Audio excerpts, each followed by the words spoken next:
Hello everyone, আসসালামু আলাইকুম। আজকে আমি কাকসি মাছ হাতে মাখিয়ে রান্না করেছি আলু, টমেটো, বেগুন দিয়ে, ধনেপাতা, তারপরে পাকা টমেটো দিয়ে রান্না করি আমি। এভাবে হাতে মাখিয়ে রান্না করলে অনেক মজা হয়। আমার মতো কে কে এভাবে রান্না করেন কমেন্ট করে জানাবেন। গরম ভাতের সঙ্গে খেতে খুব মজা হয়। কালারটা কত সুন্দর হয়েছে, কাঁচামরিচ দিয়ে রান্না করেছি, অনেক সুন্দর একটা কালার হয়েছে। এটা দিয়ে গরম ভাত দিয়ে আমরা আজকে দুপুরে মজা করে খাবো।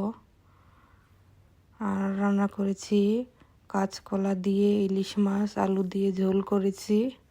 এর তরকারিটা অনেক মজা হবে খেতে, আলহামদুলিল্লাহ। এটাও কাঁচামরিচ দিয়ে রান্না করেছি, এটার কালারটাও সুন্দর হয়েছে। আর করেছি কালো জিরা ভর্তা আর কলার খোসা, এগুলো ভর্তা করেছি। এগুলো দিয়ে আমরা আজকে দুপুরে ভাত খাবো। আল্লাহ হাফেজ।